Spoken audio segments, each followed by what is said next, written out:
আমার কাছে বুঝছেন কিন্তু নাইলে মিস হইব তারেক রহমান চেক করার টাইপ দিয়ে শুরু চেয়ারম্যান হয়ে গেছে বিএনপি এবং ওনার মেয়ে জাইমা রহমান এবং অনুরাগ রানা আজকে ভোটার নিবন্ধন ফর্ম জমা দিয়ে এখানে নিবন্ধন কার্যক্রম সম্পন্ন করেছেন।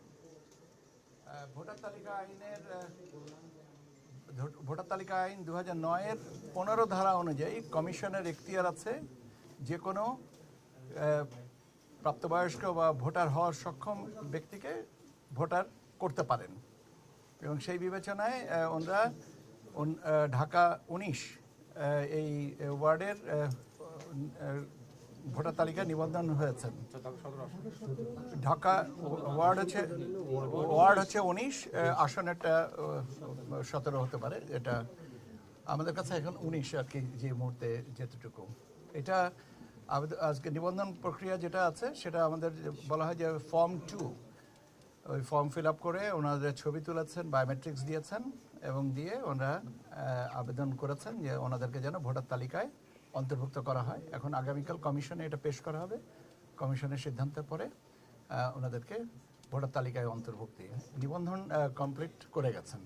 এখন নিবন্ধন কমপ্লিট করে গেলেও এখানে আমাদের প্রসেসের জন্য সময় লাগে, কারণ এটা আপলোড করে আপনার ওনাদের ফিঙ্গারপ্রিন্ট এবং সিগনেচার ম্যাচিং, ফেস আইডি সেগুলোকে ম্যাচিং করতে হয়। ম্যাচিং করার পরে কনফার্ম হলে তখন আর কি ওনাদেরকে একটা ভোটার আপনার আমরা এনআইডি নাম্বার যেটা বলি সে নাম্বারটা দেওয়া হয়। তো এটা করতে কিছু সময় লাগবে, তো আই বিলিভ এটা আজকের ভিতরে কমপ্লিট হয়ে যাবে। ঠিক আছে। কালকে তো ব্যাপার হচ্ছে যে ভোটার তালিকায় অন্তর্ভুক্তি, নিবন্ধনটা চলমান প্রক্রিয়া, নিবন্ধন কমপ্লিট করেছেন, ভোটার তালিকায় অন্তর্ভুক্তি যেটাতে আগামী আপনার 12 ফেব্রুয়ারিতে নির্বাচনের সাথে সম্পর্কিত। তো সেটার কথা আমি বলেছি।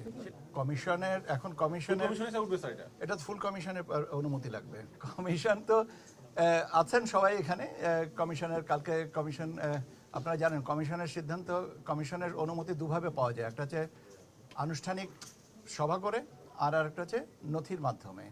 এখন কমিশন যে পদ্ধতিতে অনুমোদন করবেন সেটা আমরা নথি উপস্থাপন করব নিষ্পত্তির জন্য। কমিশন যদি বলেন যে সভা করবেন তাহলে সভা করবেন, আর যদি মনে যে নেতৃত্ব প্রক্রিয়াজাত করে দিবেন। এটা তো কমিশনের ইখতিয়ার। আমার দায়িত্বটা হচ্ছে কমিশন পর্যন্ত পৌঁছানো। এটা আগামীকালকে করব আপনাদের।